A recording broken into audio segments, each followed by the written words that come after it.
Halo semuanya, perkenalkan nama saya Evangelina dari jurusan Teknik Industri 2019 UPH.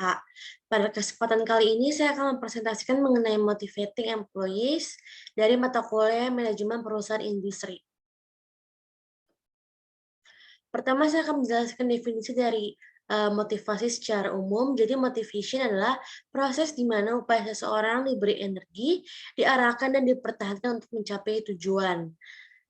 Di mana tuh energi ialah a measure of intensity or drive atau ukur intensitas atau dorongan. Terus direction itu ialah toward organizational atau menuju tujuan organisasi. Terus yang ketiga ada persistence di mana exerting effort to achieve goals atau mengerahkan upaya untuk mencapai tujuan. Nah, berikut itu merupakan early theories of motivation yang dibagi menjadi 3, yaitu ada Maslow Hierarchy of Need Theory, yang kedua ada McGregor's Theories X and Y, lalu yang ketiga ada Herzberg Two-Factor Theory. Pertama saya akan membahas yang Maslow terlebih dahulu ini. Jadi teori Maslow ini mengemukakan bahwa individu harus memenuhi kebutuhan tingkat yang lebih rendah sebelum mereka dapat memenuhi kebutuhan tingkat yang lebih tinggi. Terus kebutuhan yang terpuaskan tidak akan lagi memotivasi. Lalu memotivasi seseorang tergantung pada tingkat apa orang itu dalam hierarki. Di mana hierarchy of needs-nya itu atau hierarki kebutuhannya itu ada lower order, itu eksternal, di mana terdiri dari psychological, terus sama safety. Lalu ada higher order into internal, di mana terdiri atas social, esteem, dan self actualization.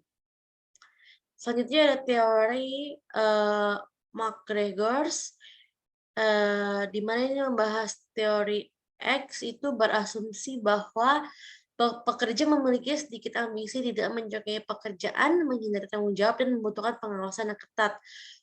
Lalu untuk teori ini itu mengasumsikan bahwa pekerja dapat melatih pengarahan diri sendiri, menginginkan tanggung jawab, dan suka bekerja. Terus ada asumsi juga di mana tuh asumsi dalam konsep ini adalah motivasi dimaksimalkan dengan pengambilan keputusan partisipatif, pekerjaan yang menarik, dan hubungan kelompok yang baik. Berikut ini merupakan yang terakhir dari early theories of motivation, yaitu yang Herzberg, yang two-factor theory. Biasanya itu juga disebut dengan motivation hygiene theory. Kepuasan kerja dan ketidakpuasan kerja itu diciptakan oleh berbagai faktor. Ada faktor hygiene, di mana itu faktor ekstrinsik atau lingkungan yang menciptakan ketidakpuasan kerja. Lalu ada motivator, di mana itu merupakan faktor intrinsik atau psikologis yang menciptakan kepuasan kerja.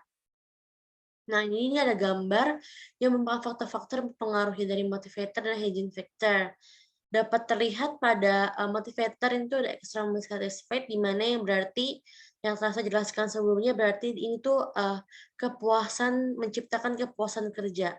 Sebaliknya untuk hygiene factor ini extremely dissatisfied, berarti tidak menciptakan kepuasan kerja. Ini ada faktor-faktornya di sini. Lalu yang gambar di bawah ini adalah perbedaan antara traditional view dan Herzberg view. Terlihat bahwa pandangan tersebut dari kedua pandangan ini itu sangatlah berbeda. Nah, ini selanjutnya merupakan contemporary theories of motivation, di mana terdapat goal setting theory yang merupakan mengusulkan bahwa menetapkan tujuan yang diterima, tujuan yang spesifik maksudnya, dan diberikan feedback akan mencapai hasil kinerja yang lebih tinggi guna mencapai tujuan organisasi. Lalu ada manfaat partisipasi dalam goal setting ini adalah meningkatkan penerimaan tujuan, memupuk komitmen terhadap tujuan publik yang sulit, dan yang terakhir memberikan umpan balik diri atau efisiensi diri.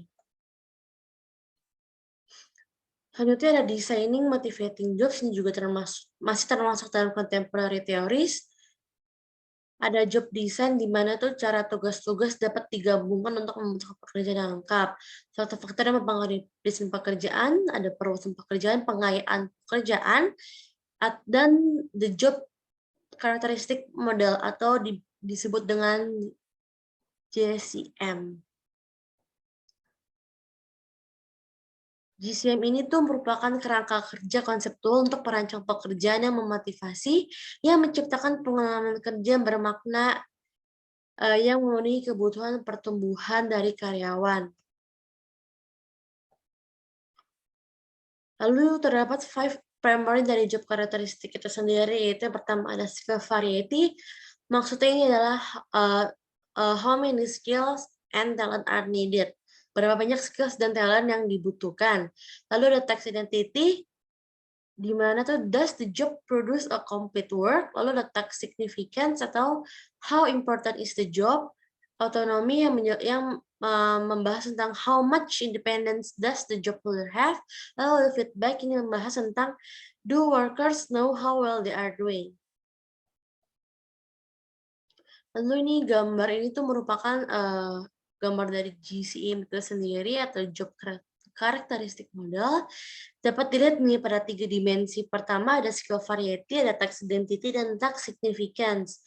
Yang dikombinasikan untuk menciptakan pekerjaan yang bermakna. Dengan kata lain, jika ketiga karakteristik ini ada dalam satu pekerjaan, dapat diprediksi nih bahwa orang tersebut akan memandang pekerjaannya sebagai sesuatu yang penting dan berharga. Perhatikan juga atau dapat dilihat bahwa pekerja yang memiliki otonomi memberikan perasaan tanggung jawab pribadi,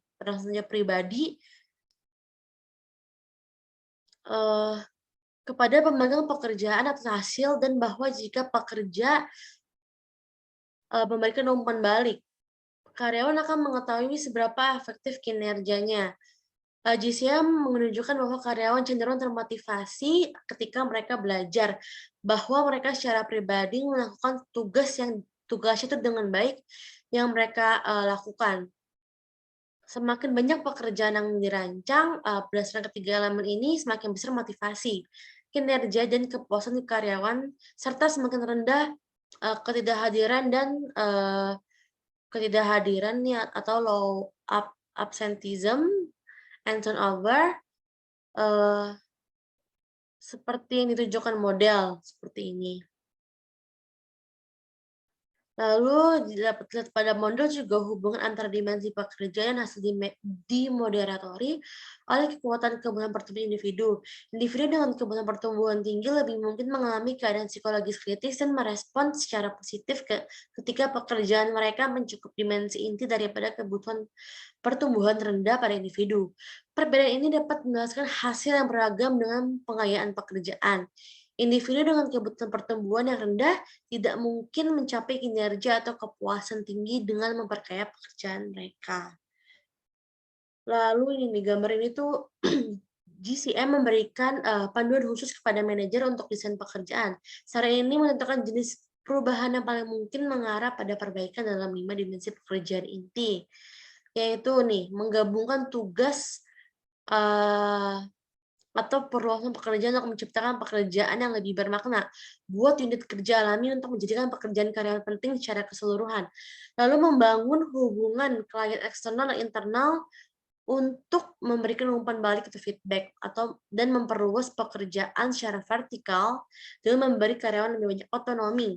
Lalu yang terakhir, buka saluran feedback atau umpan balik untuk memberitahu karyawan seberapa baik kinerja mereka. Lalu ada equity theory, di mana mengusulkan agar karyawan mempersepsikan apa yang mereka dapatkan dari situasi pekerjaan dalam kaitannya itu dengan apa yang mereka masukkan, dan kemudian membandingkan rasio masukan atau hasil mereka dengan rasio masukan orang lain yang relevan.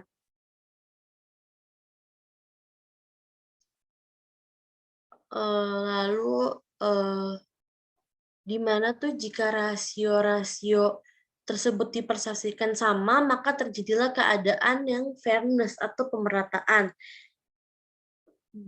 Terus jika rasio dianggap tidak setara, ada ketidakadilan dan orang tersebut merasa kurang atau lebih dihargai.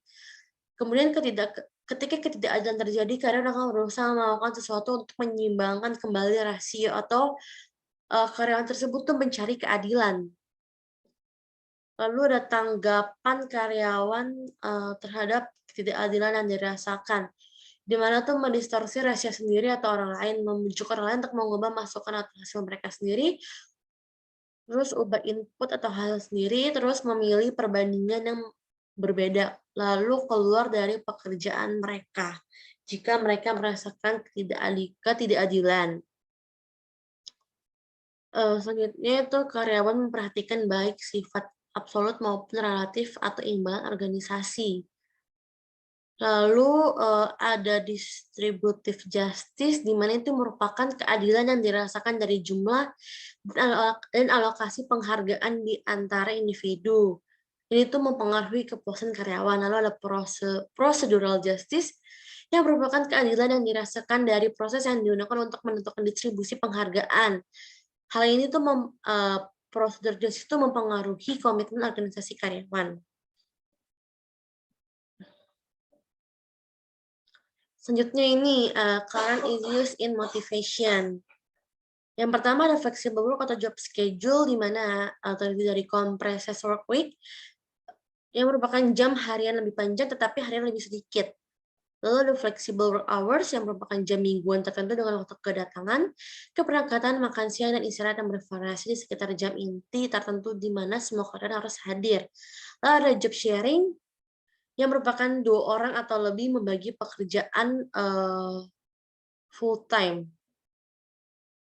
Lalu ada telecommuting, yang merupakan karyawan bekerja dari rumah menggunakan telepon komputer.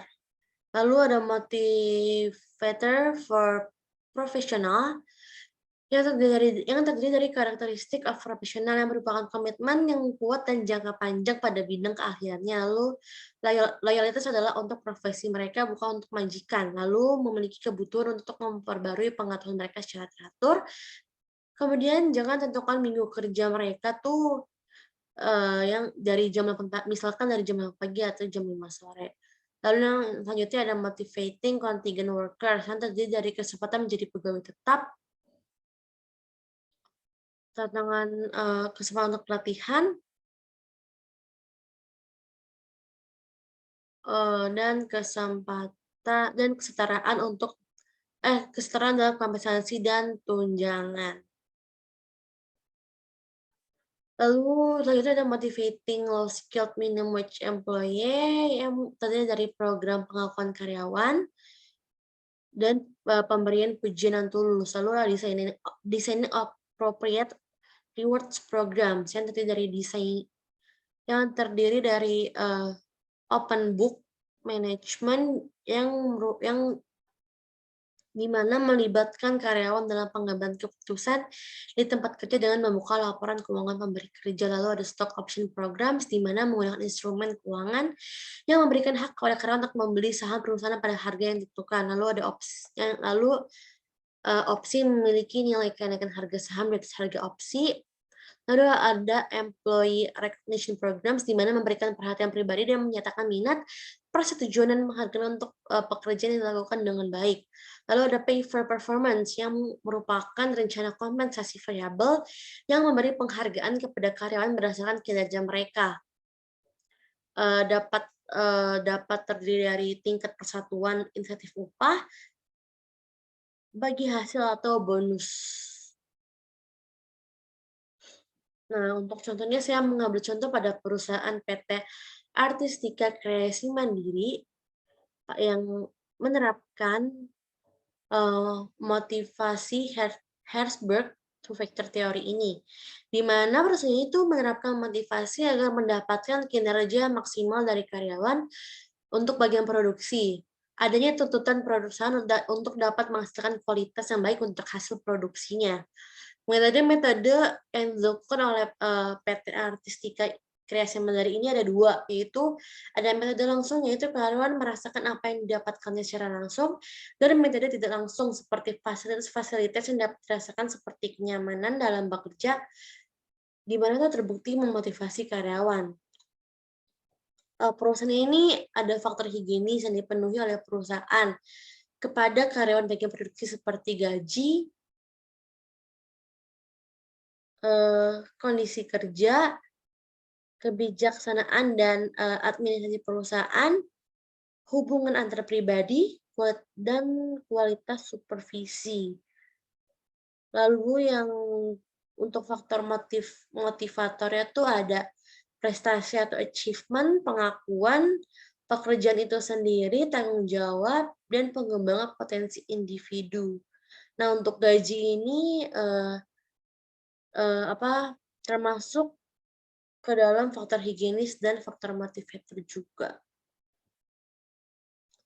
Ini merupakan referensi yang saya gunakan dalam mengerjakan tugas ini. Sekian dari presentasi saya. Terima kasih.